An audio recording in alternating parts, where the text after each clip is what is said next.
And if you have active and rowdy kids, the people who are going on the ship that is for relaxing and has nothing to do, they probably don't want you there either. There are so many different factors to consider when booking a cruise. You can look at the destinations, the top deck activities the ship offers, the restaurant selection, and there are of course many, many more. It is Sunday, September 1st, 2024, and in this week's edition of Sunday Sofa Time, we're talking about a confusing change that a major cruise line just made to its dining policy, and what are the really important factors when you're booking a cruise.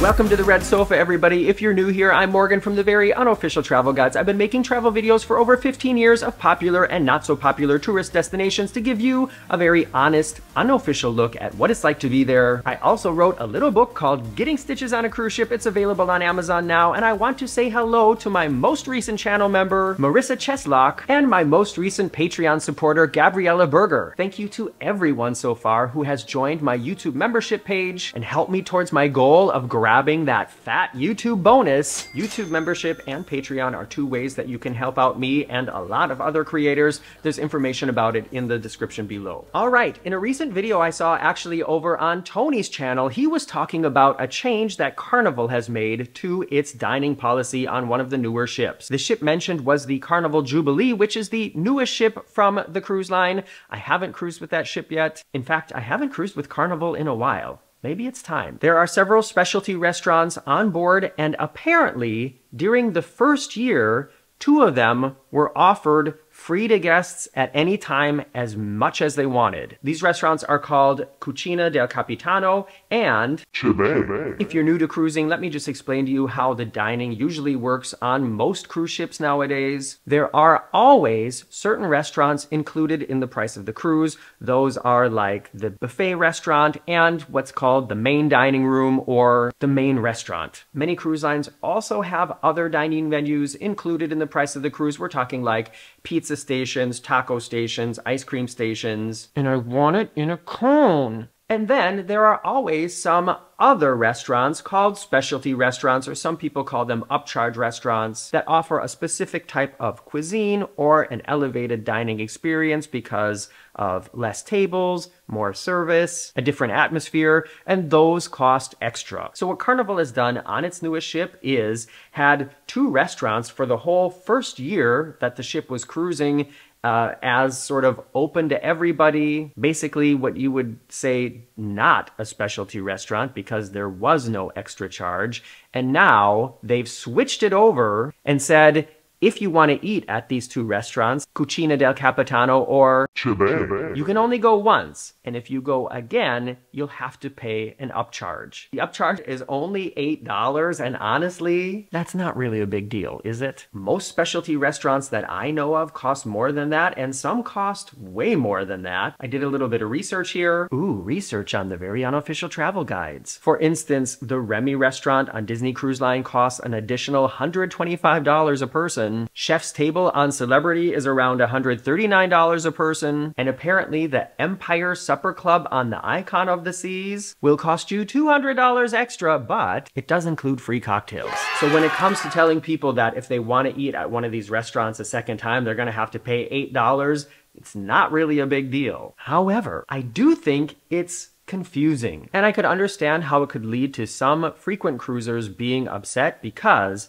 if they've cruised on the Jubilee during the first year, they might have loved these 2 restaurants and just gone every night to both of those. I mean, like, one night to one and one night to the other. You know what I mean? They're not going to both restaurants in one night. Or are they? Anyways, they might have been so impressed by these restaurants that that was like a highlight of their cruise, and then they booked the Jubilee again and are surprised because now they have to pay for the restaurant. Also, I could see people telling their friends, oh yeah, we loved the Jubilee, we went to these restaurants 5 times, they didn't cost extra, and then their friends get on board and they do have to pay extra. So I could see this just, you know, leading to some confusion. I don't have a problem with the $8 cover charge for a second time. That doesn't seem like a big deal at all. It's just kind of the way they've gone about it. It does seem confusing to me. What do you think? Watching this video and hearing how some of the people reacted to this change just kind of made me think, what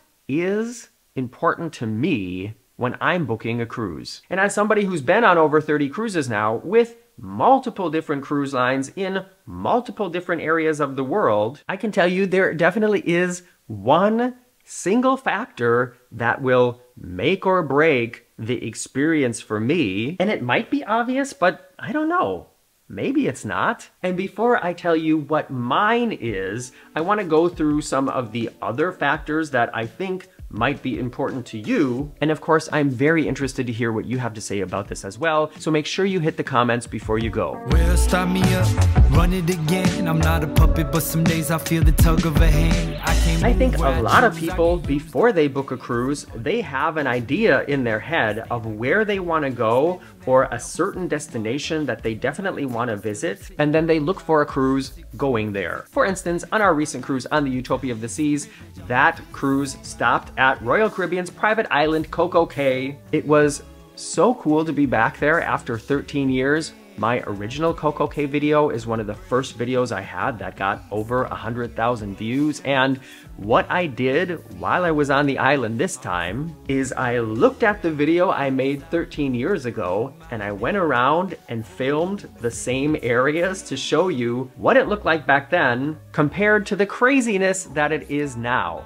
That video is going to be coming up here on the channel very soon, so make sure you're subscribed, have the notifications clicked, and check back soon. But places like private islands or certain other destinations, especially if we're talking about a Mediterranean or European cruise, the destinations can be very important. Floating away, going places while my body pays the cost of its age. All on screen, someone streaming at impossible rates. Another thing that might be very important to you when making the decision, especially if you are cruising with kids, is what kind of activities does the ship offer? Of course, if we're talking about Royal Caribbean, they have some of the craziest top deck activities you can find on a cruise ship. Water slides, flow riders, gigantic splash areas, skydiving simulators, bumper cars. Norwegian Cruise Line, Carnival Cruise Line, and other cruise lines also have cool activities on the top deck. And like I said, if you're cruising with young or young at heart people, that might also be a very important factor for you before making your decision. If you have active, rowdy kids, you don't want to be going on a ship that's for relaxing and has nothing to do. And if you have active and rowdy kids,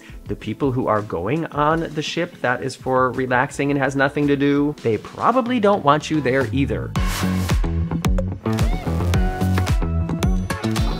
All right, this is something that I'm curious to ask you. Is there anybody out there that one of the most important factors before choosing which cruise line and which ship is what restaurants and bars are offered? The drinking and dining experience on a cruise is a very important part of the experience, but I don't know if it's so important even for the foodies out there to say, all right, we are going to cruise on this ship because of this restaurant or these restaurants. You know, when I think of Virgin Voyages, the Virgin ships have, I think it's 21 different dining experiences, and it is all included in the price of the cruise. So there actually are no upcharge or specialty restaurants on Virgin. That is one of many things that makes the Virgin cruising experience quite different. I've cruised with Virgin twice. You can find those videos in my library. Of course, now on the Utopia of the Seas, there's the Royal Railway dining theater experience that's different than something offered on any other cruise line. As mentioned,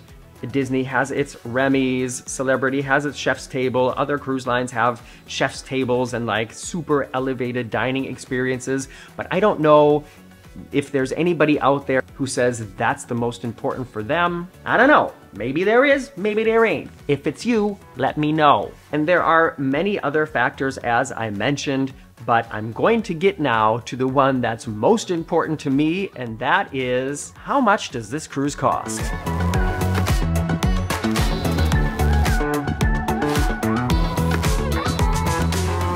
Okay, I don't know if this is a no-brainer because obviously everybody has some kind of price limit. I think there may be some people out there who have kind of a an open budget in a way and say, we really want to do an Alaskan cruise, so let's do some searches and find out what it costs, and then we know what our budget is. I'm pretty sure there are people out there that are like that. If it's you, let me know. I, however, am exactly the opposite. I look at how much can I spend or do I want to spend right now? And then I find a cruise that fits that. Even if there is a cruise, a ship, a cabin, restaurant selection, top deck activities that I am really interested in, if the price is not below a certain threshold, I am not going on that ship. It doesn't matter to me how many of my boxes it ticks. I don't care if they have the most amazing water park. I don't care if they have an all-you-can-eat nacho bar. In this case, I don't even care if they have lifeboats or not. The Very Unofficial Travel Guides are sponsored by the people who watch the videos, who leave comments, the fantastic people who have joined my membership page and support me on Patreon, or bought my book, Getting Stitches on a Cruise Ship. And all those income sources together allow me to travel in a certain very fixed budget. So for me, the price is the most important factor overweighing everything else. As always, I'm very interested to hear what you have to say about all this. What is your most important factor? Is it different than mine? Is it something that I didn't mention? Coming up in next week's travel vlog, I will be showing you a detailed tour of our cabin on the Utopia of the Seas, and I have to say, for a brand new Royal Caribbean ship, I was a little bit disappointed. It seemed kinda cheap. But check back next week, let me show you around, and then you can judge for yourself if you feel the same way that I did. And other things coming up soon on the Very Unofficial Travel Guide. So thanks for spending this part of your Sunday, or whatever day it is you choose to watch this with me, and I hope to see you back here soon. Bye-bye.